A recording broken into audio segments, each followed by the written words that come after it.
안녕하십니까. 김경국TV 시작하겠습니다. 이재명 후보와 김문수 후보 두 사람의 지지율 격차가 한 자릿수로 좁혀진 여론조사 결과가 잇따라 발표되고 있습니다. ARS 조사에서는 7, 8%로 격차가 좁혀진 조사 결과가 잇따라 발표되면서 마의 10%포인트 격차 벽을 돌파하는 것이 아니냐, 이 분석이 나오고 있습니다. 10%포인트 차이의 격차를 뚫게 되면 다음 과제는 김문수 후보의 지지율이 40%대의 벽을 깨는 것입니다. 안정적인 한 자릿수 격차에 이어서 40%의 벽마저 무너뜨린다면 결국은 49대 51의 싸움이 될 것이라는 전망에 탄력이 붙게 되는 것입니다. 지난 11일과 12일 이틀 동안 한길리서치가 실시한 여론조사에서 두 사람의 격차는 11.3%포인트로 처음으로 격차가 10%대 초반으로 줄어들었습니다. 그리고 13일 실시된 아시아투데이와 한국여론평가연구소의 조사에서는 47대 39로 격차는 8%포인트였습니다. 처음으로 한 자릿수 지지율 격차를 기록한 것이죠. 그런데 곧이어 13일과 14일 이틀간 실시한 데일리안과 여론조사 공정의 조사에서는 45.8대 38.8로 격차가 7%포인트로 줄어들었습니다. 특히 이 조사에서는 서울에서 41.1대 37.2로 김문수 후보가 역전된 것으로 조사되기도 했습니다. 곧이어 펜앤마이크와 여론조사 공정이 하루 뒤인 14일, 15일 이틀간 실시한 여론조사에서도 이재명 46.5, 김문수 39.5%로 역시 7%포인트의 격차를 보였습니다. 사흘간 세 건의 여론조사에서 모두 격차가 7, 8%로 한 자릿수로 조사된 것입니다. 대선이 가까워질수록 자유우파의 결속이 강해지고 있는 그런 양상을 보이고 있는 것입니다. 아직 한국갤럽을 비롯한 전화 면접 방식을 통한 여론조사에서는 여전히 두 자릿수 격차를 보이고 있지만 추세는 분명히 격차가 좁혀지는 추세인데 시간이 지날수록 한층 더 치열한 접전 구도로 변할 가능성을 보여주는 대목입니다. 특히 세 건의 여론조사에서 연이어 한 자릿수 격차가 드러나면서 마의 격차 10%포인트 벽이 완전히 깨어진 것이 아니냐, 이런 전망도 나오고 있습니다. 이에 따라 다음 목표인 김문수 후보의 지지율이 40%대의 벽을 넘어서는 단계로 언제 진입하게 될 것인지가 지금 주목되고 있습니다. 김문수 후보가 40%를 넘어서게 되면 보수 결집 흐름이 가속되면서 이준석 후보와의 단일화 가능성도 그만큼 높아지게 될 것입니다. 이 시점에서 김 후보가 유승민, 한덕수, 한동훈 이런 중도 이미지의 인사들과 손을 잡는다면 한 단계 점프가 가능해질 것으로 기대됩니다. 그런데 유승민 전 의원의 경우 가능성을 조금 보이고 있는데 오히려 한덕수 전 대행과 한동훈 전 대표가 지금 선거운동에서 한 발짝 물러서 있으면서 많은 자유우파 지지층으로부터 비난을 자초하고 있습니다. 김문수 후보와 막판 후보 단일화를 추진했던 한덕수 전 대행은 주변으로부터 김 후보를 위해서 무엇이든 할 수 있다면 해라, 이런 선언을 요구받고 있지만 외면하고 있습니다. 한동훈 전 대표는 과자 먹으면서 라이브 방송하느라 바빠서 그런지 몰라도 윤석열 전 대통령 부부와 절연 등 세 가지 요구사항을 내걸고 선거운동을 아예 외면하고 있습니다. 저는 가급적이면 한 전 대표를 심하게 비판하지 않아 왔습니다. 그런데 이번에는 한 전 대표의 선택이 솔직히 이해가 가지 않습니다. 또 홍준표 전 대구시장은 심지어 국민의힘을 국민의 짐이라고까지 비꼬면서 자기가 먹던 우물을 향해 침을 뱉고 있습니다. 김문수 후보가 김대식 의원을 이번 주 일요일 하와이로 급파해서 홍준표 전 시장을 달랜다는 계획이라고 합니다. 홍준표는 SNS 등을 통해서 오지 말라고 하고 밝히고 있지만 김대식에게 확인해보니 일요일 출국을 강행한다고 합니다. 그런데 별 소득은 기대하기 힘들지 않을까 싶습니다.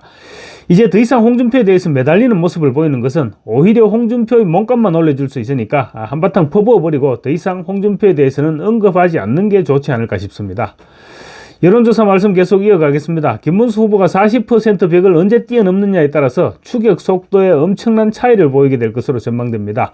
정치권 안팎에서는 김 후보가 20일 전까지 지지율 40% 선을 넘어서는 데 성공하느냐가 승부의 분수령이 될 것이다, 이런 전망도 내놓고 있습니다. 막판 추격전을 감안한다고 하더라도 20일 정도에는 40%대를 넘어서 있어야만 국민의힘 지지층들이 막판 결집이 용이해진다는 것입니다. 펜앤마이크 조사에서 이재명과 김문수 후보는 46.5% 대 39.5%로 격차는 7%포인트였습니다. 이준석은 7.3%포인트였습니다. 그 외에 기타 다른 후보 2.7%, 없다가 2.3%, 잘 모르겠다가 1.7%였습니다. 이 조사는 두 사람의 격차가 지금까지의 최저치인 7%포인트를 유지했다는 데도 의미가 있지만 김 후보의 지지율이 40%대에 육박했다는 점이 눈에 띄었습니다. 데일리안 조사에서도 38.8%였지만 펜앤마이크 조사에서는 39.5%로 40% 코믹까지 다가갔습니다. 이와 함께 직전 조사와 비교하면 이재명 후보는 3.5%포인트 하락한 반면 김문수 후보는 4.5%포인트 상승을 했습니다. 그 결과 15%포인트였던 두 후보 간 격차가 7%포인트로 줄어들게 된 것입니다. 이준석 후보도 8.2%에서 7.3%로 0.9%포인트 하락했습니다. 김문수 후보와 이준석의 지지율 합은 46.8%로 이재명의 46.5%를 능가하고 있습니다. 이 같은 결과를 놓고 볼 때 단일화의 명분은 갈수록 높아지게 될 것이고 이준석은 김문수 후보가 치고 올라갈수록 쪼그라들 가능성이 높아집니다. 그래서 후보 단일화 압박에 시달리게 될 것입니다. 지역별로 보면 데일리안 조사에서는 서울에서 김문수 후보가 대역전을 이뤄냈는데 펜앤마이크 조사에서는 이재명 42.3, 김문수 40.8로 이재명이 앞서기는 했지만 1.5%포인트 차이의 박빙으로 나타났습니다. 이준석이 서울에서 유일하게 두 자릿수인 10.6%를 기록했습니다.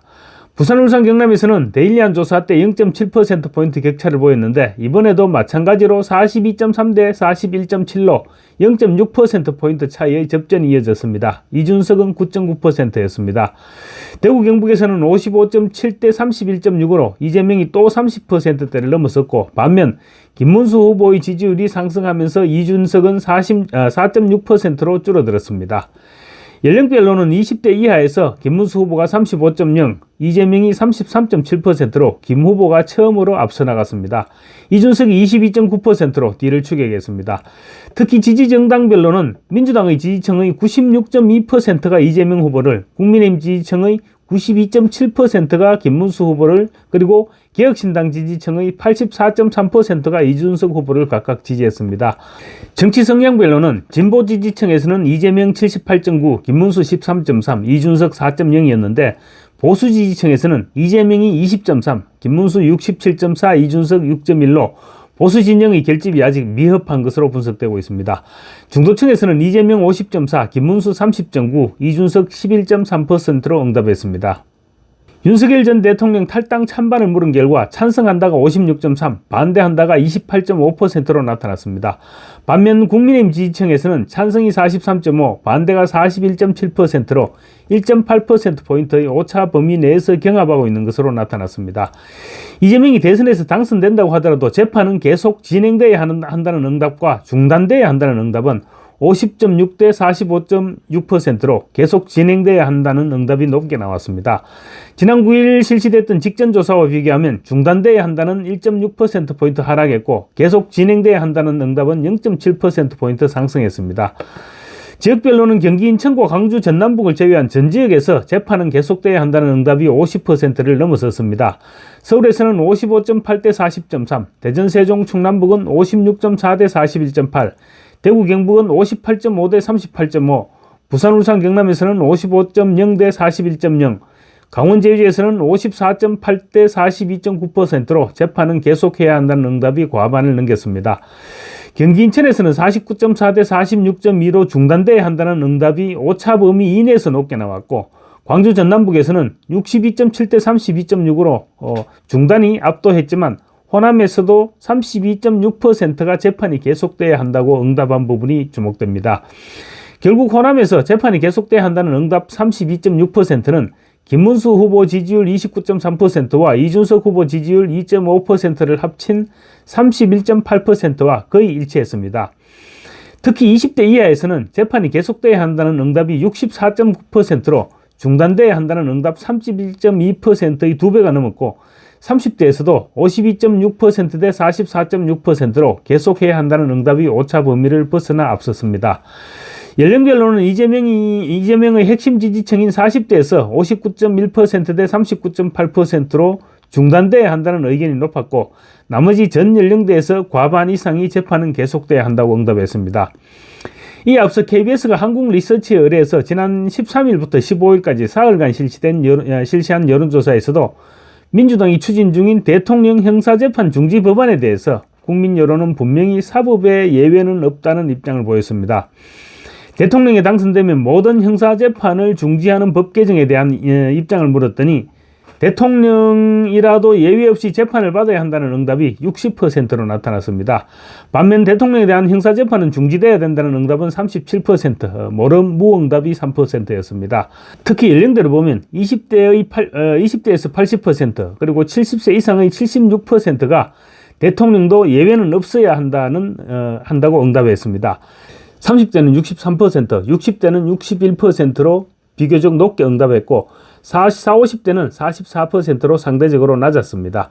특히 젊은 세대에서 사법정의와 법업의 평등 원칙을 강조하는 응답이 가장 높았다는 점이 인상적입니다.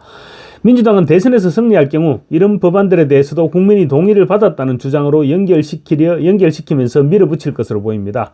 이런 불합리한 법안들을 저지하기 위해서라도 대선에서 제대로 된 판단을 해야 할 것입니다. 감사합니다.